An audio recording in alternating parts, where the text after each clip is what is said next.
Hey guys and girls, and welcome to 31 Days of Hell 2, episode 3.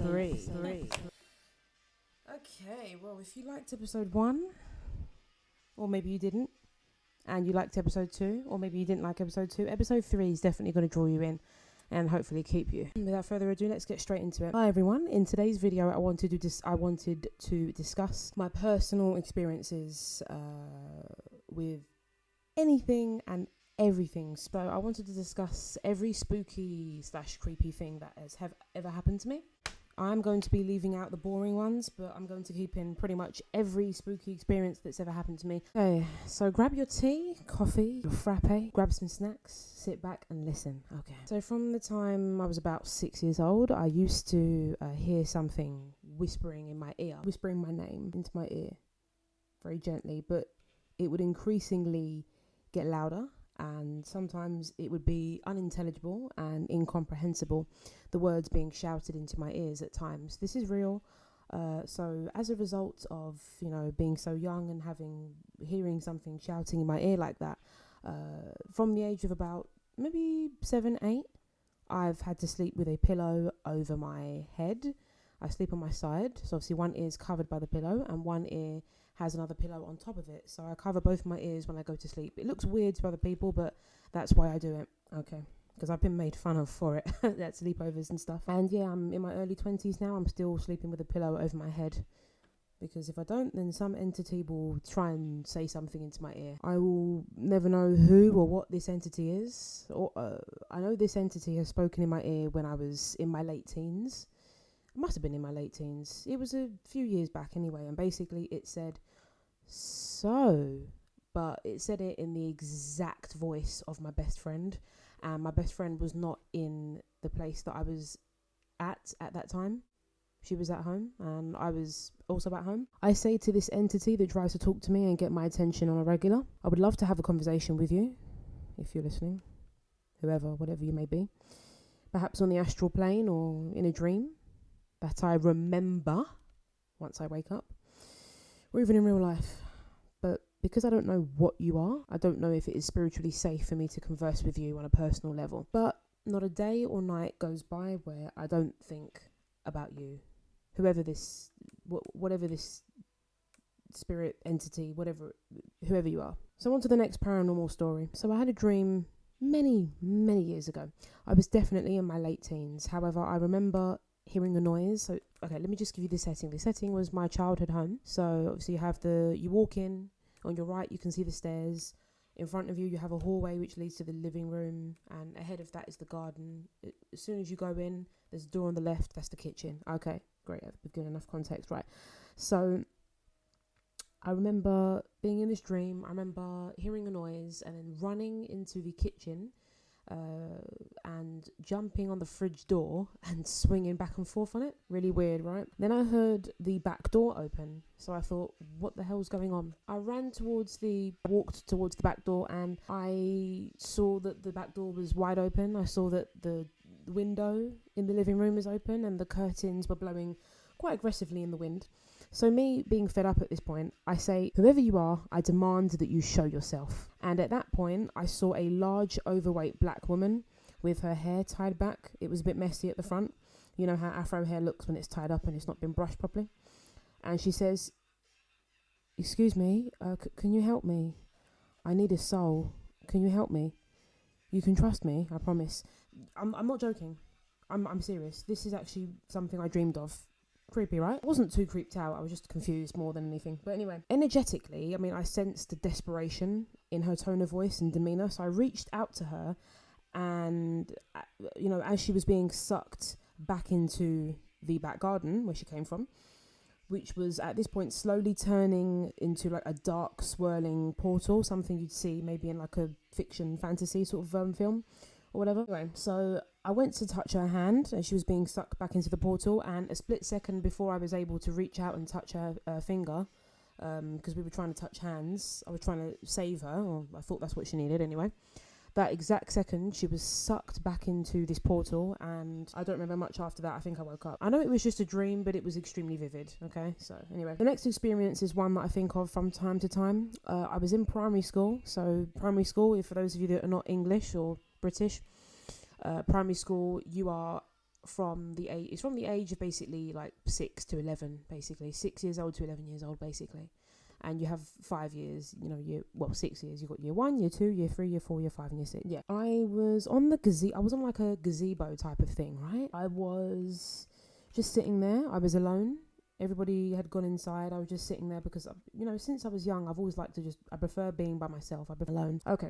So I was sitting on a gazebo thing. It was like a gazebo boat in the infants end of the playground, because in primary schools in the United Kingdom you have an infants and a juniors end of the playground. Okay, so I was just sitting on the gazebo. I happened to look at the window to my right, and I saw, you really can't make this up, you really can't.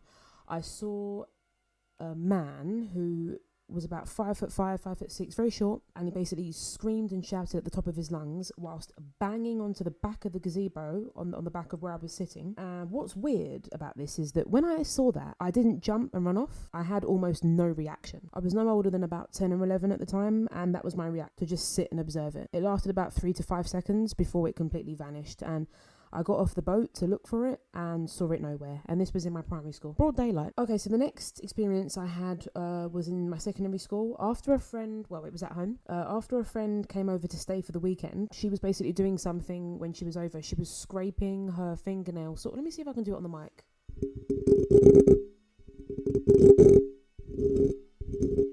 She was scraping her fingernails in that manner repeatedly and just sort of tapping on the metal bars on my bunk bed. And she was on the bottom bunk. I was sleeping on the top bunk. Anyway, so let's fast forward 3 days. She had left the house. She was gone completely, right? And it was about 11:30 p.m. So fairly early for me as a night owl. So I hear tapping and scraping on my bunk bed, in the exact same way that my friend had been scraping and tapping on the metal bars of my bunk bed a few nights before, right? Bear in mind, my childhood bedroom had extremely creaky floorboards. So with that in mind, I heard what sounded like someone walking away from my bed and towards the window. The tapping and mostly scraping sounds stopped for a few minutes before continuing. At this point, I remember very vividly, I was sweating from head to toe. I had an itch, but I was too afraid to itch it, and my heart was racing faster than Usain Bolt doing the 200 meters. So in the morning, I woke up, no sounds were heard, nothing was in my room. My mum was at work, stepdad at work, I was home alone. And about a week later, the same thing happened again, right? In the same way. I was still petrified, but I was a little less petrified because I'd already experienced it, right? It already happened to me before. Okay. So the next two refer to sleep paralysis that I've experienced twice, really badly, but many more times in a milder form. But I'm just going to take the most interesting ones. So I remember it was February. It was either 2015 or 2016, but it was definitely in the month of February. I remember because that was the month I was also going to be doing the Young Americans performance at a particular school, which I'm not going to say, that I attended as a teenager. Anyway, I had fallen asleep on my back, not something I often do, and when I woke up I couldn't move at all. Like the first thing I realised was there was a static high-pitched ringing sound that sort of sounded like what a bomb sounds like before it's about to go off, and that sound was in my ears. I tried to cough, I couldn't. I tried screaming, I couldn't. But I also remember feeling a presence basically sitting on the side of my bed, tapping its fingers, like just as if it was waiting for something. It lasted about 5 minutes and then I could move again.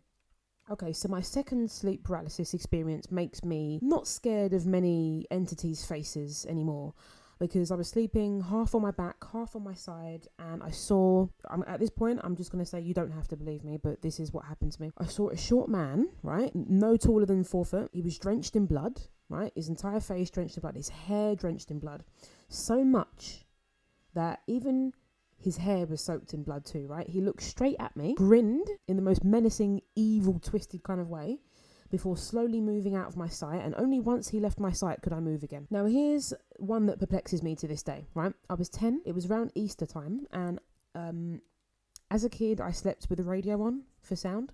So the radio was too loud one night. I went to go turn it down, and as I leaned over the side of my bed to turn down this radio, I saw a glowing yellow figure, a yellow being that had a very still gaze. And to be honest with you, I reacted so quickly that I barely saw its face. I just saw a glowing yellow entity lying on my floor next to my radio. Freaked the hell out of me. For the rest of that night, I didn't move in my bed. I didn't turn to get comfortable. I didn't itch.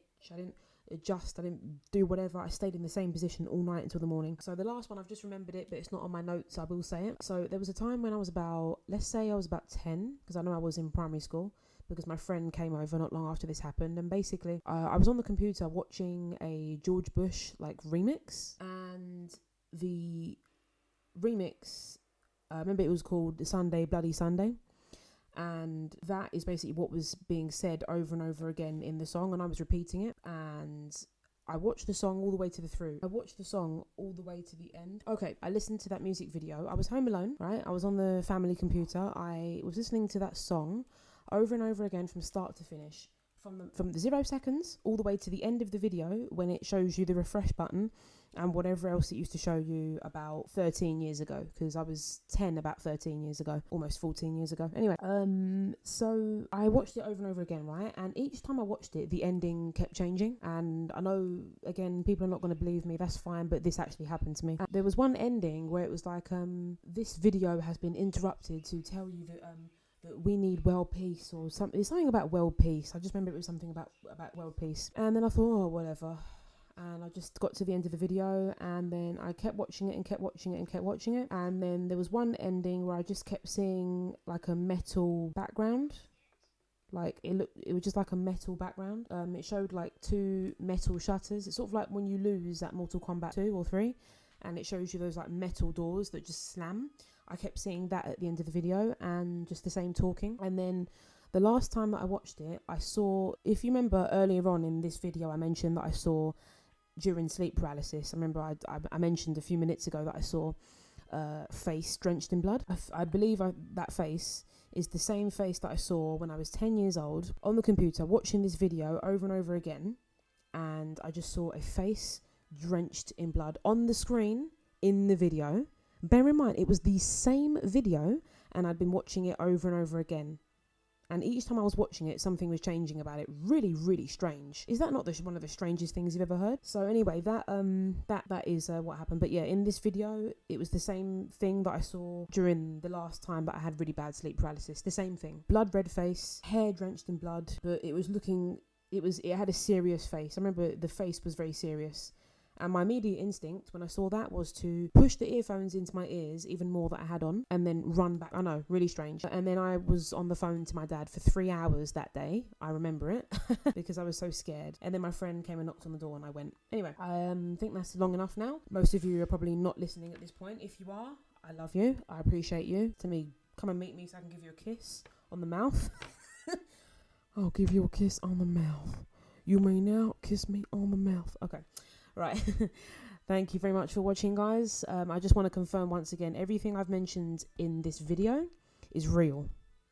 These are things that really happened to me. Thank you for listening to 31 Days of Hell, 2, episode 3. Happy spooky season.